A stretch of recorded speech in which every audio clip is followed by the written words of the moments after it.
Hello everyone, my name is Curtis. Today I'm going to do a review for Sistas, Season 9, Episode 19, and this is Part 3, which will focus on Dani. If you missed the first two parts, please go back and watch those, then come back to this one.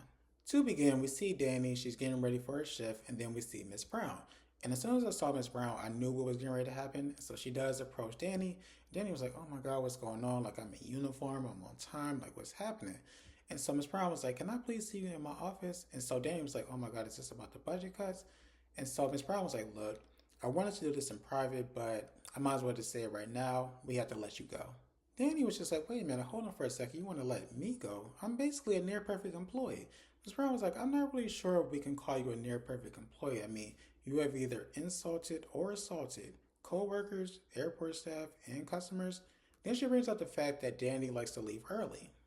Danny tells her that the reason why she leaves early is because she has to get home to her child. Miss Brown was like, Danny, you and I have already had a conversation about this, and we have already established that you do not have a child.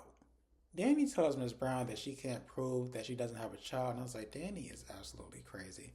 So Miss Brown brings up the fact that Danny vapes, and then she also brings up the fact that she was in a relationship with her former boss, which of course would be Tony.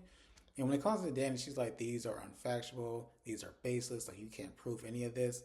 And so Miss Brown was like, listen, we have already made our decision. We are letting you go. You are fired. You need to leave. And so Danny, she starts throwing like computer equipment all around. I was like, come on, Danny, let's not catch the charge here. And so Miss Brown was like, listen, I believe that you are going to land on your feet. So Danny's like, you know what? I don't want to hear this shit. And so she ends up grabbing the printer, putting it under her arm, and starts walking out. I was like, Danny is absolutely crazy. Later that day, Danny decides to go to the gym, and while she's at the gym, Zach actually stops by. And so the two of them, they have a conversation. She tells Zach that she got fired. And so Zach was like, what? They let the people's champ go? And I was like, are you being sarcastic, Zach? Danny tells Zach that her life is currently a mess and she has to figure out what she's going to do.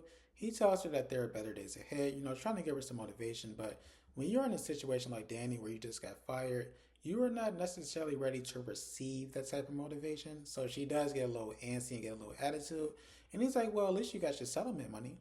She was like, I mean, yeah, I did get the settlement money, but that money was supposed to go into my savings account. It wasn't supposed to be something that I used to survive. And so Zach was like, listen, Danny, I've known you for a very long time. I've seen you get through tougher situations with less resources. And then he's like, you know what, maybe this is just a sign that you just need a fresh start. Danny was just like, fresh start. Maybe I can be like Karen. Maybe I can move out of the city of Atlanta. Zach was like, come on now, you are not moving out of Atlanta. You know you love the city too much. She was like, you know what? You're right. I'm not leaving. Zach was like, I know you're not leaving. And then even if you wanted to leave, Tony wouldn't let you.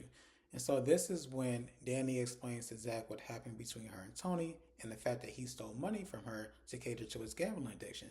He was like, wait a minute, hold on for a second. He stole from you? Wait a minute, he has a gambling addiction? She was like, yes. And she was like, when it comes to me and Tony, our relationship is almost as toxic as the relationship that you have with Karen. And he was like, you know what? You were right. Danny ends up leaving the gym and she goes to Karen's salon. And of course, we know that Pam's there. And we also see Maurice is there. And so Maurice asks Danny if she's going to Karen's event. Danny was like, you know what? I'm going to be honest with you. I'm not really sure. Pam was like, what do you mean you're not sure? This is Karen's going away party. You have to come. Danny was just like, I'm not really sure. Like, I've had the day from hell. So Maurice, of course, was like, you know what? Spill the tea. Let me know what happened. And so she's like, you know what? I'm just going to give you all a breakdown. My hair is thinning. I got laid off.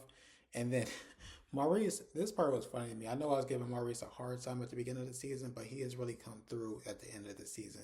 He tells her that he sends his condolences to the alopecia in the job. Let me say it again. He sends his condolences for the alopecia because her hair is thinning and for the job, y'all. When I tell you I laughed at that for like a good 10 minutes, Maurice is funny. Pam tells her that she can relate to what Danny's going through, not so much on the hair thinning side, but when it comes to the job, because Karen, she's getting ready to move to Seattle. She has no idea what she's going to do with the salon. So Danny's like, well, I mean, at least you still have roots to riches. Pam was like, yeah, I mean, I still do have roots to riches, but I like to have more than one source of income.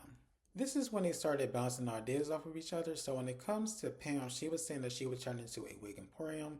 Maurice was saying that he would have a bunch of naked men walking around the salon. And then when it comes to Danny, she said that she would just pretty much add a spa to the salon. And so Maurice and Pam was like, oh my God, that's a really good idea. And then they were just like, wait a minute, hold on for a second. You received a settlement check from the airport, right? You can be our investor. So Danny was like, wait a minute, hold on for a second. We are just bouncing ideas off of each other. Like, I'm not ready to make a decision. And so they were like, come on out, we can really do this. Like, we all have good ideas. You can be our investors. We can make this happen. So Danny was like, I mean, I'm not really trying to make a decision this quickly. Like, this money was supposed to go towards savings. I'm not sure if I want to purchase a salon. And so they were just like, come on now, you got to step out on faith. So Danny's like, you know what? I'll do it. You know what? I think this is a good idea. I feel like we can all work together, but I will be the boss. Pam was like, no, we are all going to be bosses. And that was the end of Danny's recap. I did not expect to get through that so quickly, but if y'all could, please like, comment, share, subscribe. I would really appreciate it. I hope you all have a great rest of your day. Have a better rest of your week. Take care.